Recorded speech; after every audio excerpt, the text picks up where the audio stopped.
First smell ఎప్పుడు సురేష్ అనే వేస్తాడు. ఆపోజిట్ వాళ్ళు కానీ వైట్ తో స్టార్ట్ చేసి మేము కానీ వైట్ తో స్టార్ట్ చేసాం మ్యాచ్. మీ లెక్కలు వేరే మా లెక్కలు వేరే అంటే నెక్స్ట్ బాల్ వికెట్ తీసేసాడు సురేష్ అన్న. బ్యాట్స్మెన్ అయితే అలా చూస్తూనే ఉండిపోయినాడు. ఇంకా యువ భారత్ ఆడే వెంకయ్య గారు మా పక్క వచ్చానండి ఈ రోజు. వాళ్ళకి సెమీస్ అయితే ఆడ క్యాన్సిల్ అయిపోయింది. వెంకయ్య అయితే టీం ఏదైతే ఉన్నది మ్యాచ్ అయితే మనం ఇంట్రెస్ట్ గా ఆడాలి, మ్యాచ్ మీద ఫోకస్ తో ఆడాలంటాడు. కోటిని అయితే పగబట్టుకుని మళ్ళీ వికెట్ అయితే తీసేస్తున్నాడు. కోటి అన్న సురేష్ అన్న అయితే విజృంభించారు ఈ మ్యాచ్ లో. వికెట్లు అయితే తీస్తూనే ఉన్నారు వరుసగా.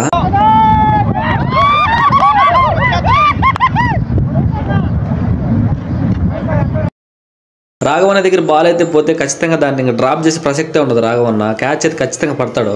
కోటిని అయితే అటాక్ లోకి వచ్చేసాడు. మళ్ళీ నేను కోరుకునేది ఏంటంటే మ్యాచ్ అంతా అయిపోయేంత వరకు అయితే నా బాల్ అయితే రాకూడదు అనుకున్నాను. కానీ బాల్ అయితే నాకాడికి వస్తాను సార్కి. లాస్ట్ వీక్ తగిలిన దెబ్బ అయితే నాకు ఇంకా మారలేదు. వెంకయ్య దగ్గరికి అయితే మొత్తానికి ఒక బాల్ అయితే వెళ్ళిపోయింది.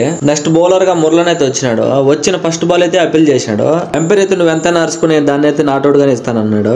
నేనైతే వచ్చినాను ఏదో పెద్ద వేసేద్దామని.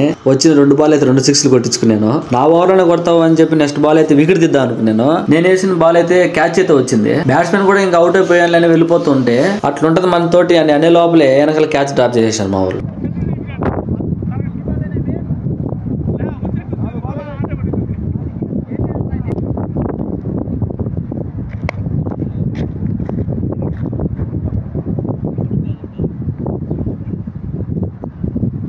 నో బాల్ అయితే వేసినాడు. బౌలింగ్ చదరాను కూడా అనుకోలేదు అసలు. అన్ఎక్స్పెక్టెడ్ గా అయితే ఈ రన్అట్ అయితే జరిగింది. మీరే చూడండి ఒకసారి.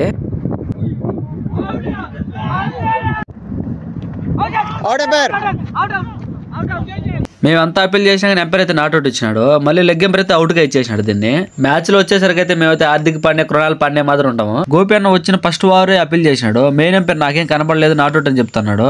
లెగ్ ఎంపైర్ అయితే దాన్ని అవుట్ గా ఇచ్చేసినాడు. వికెట్లు వర్షం కురిసింది ఈ రోజు. మ్యాచ్ అయితే చివరి ఘట్టానికి అయితే చేరుకునింది. ఫస్ట్ వికెట్ ఉంది. 12 బాల్కి 15 అయితే కొట్టాల్సి వచ్చింది. క్రికెట్ లో నాకు తెలిసి అయితే చిన్న పెద్ద అయితే తేడా అయితే అసలు లేదు. ఈ మాట నేను ఎందుకంటున్నా అంటే వీడియోలో చూసేయండి.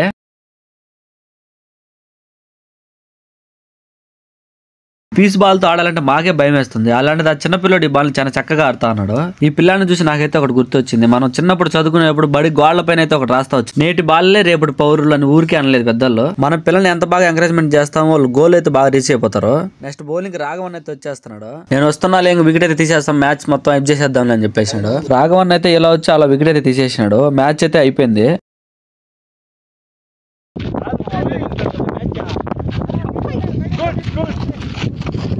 Bye friends.